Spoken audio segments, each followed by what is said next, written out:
जाने कीबोर्ड में कितनी की होती है और कौन कौन सी की किस काम में आती है। तो चलिए आज इसकी क्लास के अंदर आज अपन देखेंगे कीबोर्ड में किस की का क्या नाम होता है और कौन सी की क्या क्या काम में आती है। ये अपने पास में कीबोर्ड है। कीबोर्ड के अंदर देखो ये पूरा कीबोर्ड है। नॉर्मली इसके अंदर 104 106 108 की होती हैं। आप काउंट करोगे तो इनका अपन बाइफिरकेट करेंगे अलग अलग कौन सी की किस काम में आती है। तो चलिए दोस्तों, सबसे पहले जैसे ये ऊपर वाली जो की है F1 से लेके F12 तक, इनको बोलते हैं फंक्शन की। क्या बोलते हैं इनको? फंक्शन की। ये जितनी भी ये जैसे F1 है F2 है, जितनी भी की हैं वे सारी की सारी फंक्शन की होती हैं। उसके बाद में जो नेक्स्ट की आती है, जैसे इस साइड में अपन ले लेते हैं, ये पूरा एक चौकोर बॉक्स बना हुआ है, इनको बोलते हैं न्यूमेरिकल की। क्या बोलते हैं इनको? न्यूमेरिकल की। न्यूमेरिकल की ये टोटल वैसे 17 होती हैं इसके अंदर। इसके बाद में जैसे ये जो 4 एरो की जो की दे रखी है, ये 4 एरो की होती है, इनको बोलते हैं नेविगेशन की। नेविगेशन मतलब ऊपर नीचे दाएं बाएं जाने के लिए जो की काम में आती हैं उनको बोलते हैं नेविगेशन की। उसके बाद में 3 की होती हैं जिनको बोलते हैं टॉगल की। ये जो आपने देखा हो कि बोर्ड के अंदर मोस्टली 3 बत्ती वाले बटन होते हैं जिनमें लाइटें जलती है ना, जैसे आप टाइप करोगे तो उसमें लाइट जलती है ना, तो इनको बोलते हैं टॉगल की। ये टॉगल की कौन कौन सी होती है? एक होती है इसके अंदर कैप्स लॉक, ये बड़ा कैप्स लॉक, ठीक है। दूसरा इसके अंदर होता है नम लॉक, ये बड़ा, ये नम लॉक। और तीसरा इसके अंदर होता है स्क्रॉल लॉक। ये सारी लॉक की होती है इनके अंदर। टॉगल की का मतलब होता है जैसे इनको आप ऑन ऑफ करोगे तो इसके अंदर लॉक लग जाएगा। फॉर एग्जांपल जैसे आपने नम लॉक लगा दिया तो नम लॉक लगाने के बाद में ये की आपकी काम नहीं करेगी। सेम वैसे ही कैप्स लॉक आपने ऑन कर दिया तो सभी की बड़े टेक्स्ट में लिखे जाएंगे, अगर ऑफ है तो छोटे टेक्स्ट में लिखे जाएंगे। उसके बाद में स्क्रॉल लॉक है, अगर आपने स्क्रॉल लॉक कर दिया है तो आपका अप डाउन स्क्रॉल नहीं होगा। तो इनको बोलते हैं टॉगल की। उसके बाद में की आती है आपकी कॉम्बिनेशन की।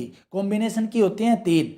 एक तो ये वाली जो शिफ्ट के साथ, शिफ्ट वाली, कंट्रोल वाली, एल्ट वाली। इसके साथ में आपको जैसे लैपटॉप वगैरह में फंक्शन की भी आती है।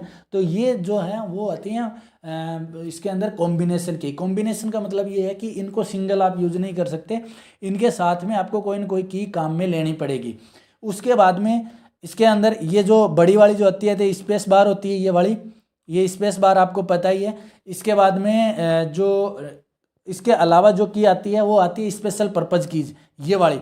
ये डायरेक्ट आप किसी भी की को दबाओगे तो स्पेशल पर्पज़ की में आती है डायरेक्ट उसके अंदर। जैसे ये डिलीट है, एंड है, पेज डाउन है ना, तो इनको आप डायरेक्ट भी यूज कर सकते हो ना। स्केप वाला है या टेप वाला है, ये वाली, तो इनको बोलते हैं स्पेशल पर्पज़ कीज। और इनके अलावा जो बच गई ये जो 1 2 3 नंबर वाली या ABCD वाली, ये सारी की सारी की आती हैं, इनको बोलते हैं जो अपने टाइपराइटर की। ठीक है, तो ये आपकी कीबोर्ड की सभी की होती हैं। मैं फिर बता देता हूँ, F1 से F12 तक एक क्वेश्चन आ जाते हैं कई बार एग्जाम्स में। F1 से F12 तक जो होती है फंक्शन की होती है। इसके बाद में इस साइड में न्यूमेरिकल की होती हैं, ये नेविगेशन की होती है। जो एरो वाली की होती है उनको नेविगेशन की बोलते हैं। कॉम्बिनेशन की होती है, कंट्रोल की है, शिफ्ट की है, एल्ट की है, और एक फंक्शन वाली। उसके अलावा टॉगल की जो मैंने बताई 3 बत्ती वाली, ये भी क्वेश्चन आ जाता है कि जो लाइटिंग की जो की है या जिससे लाइट ऑन ऑफ होती है वो कौन कौन सी की होती है या क्या बोलते हैं उनको, तो टॉगल की बोलते हैं। उसके अंदर कैप्स लॉक, नम लॉक और स्क्रॉल लॉक, ये तीनों लॉक वाली जो की है ये टॉगल की आती हैं। उसके बाद में ये स्पेस बार आती है। स्पेशल पर्पज़ कीज मैंने आपको बताई, डिलीट, एंड, इनसेट, होम टेप, पेज और डाउन, ये सारी की सारी स्पेशल। इधर ये स्केप वाली, टेप वाली, ये भी स्पेशल पर्पज़ की में आती है। उसके बाद में जो कॉम्बिनेशन की मैंने बताई दी थी, और ये जो लास्ट में बच गई है टाइपराइटर की। तो ये कीबोर्ड की आपकी टोटल की थी। उम्मीद आपको इस जानकारी से फ़ायदा मिला होगा। बहुत बहुत धन्यवाद, आभार।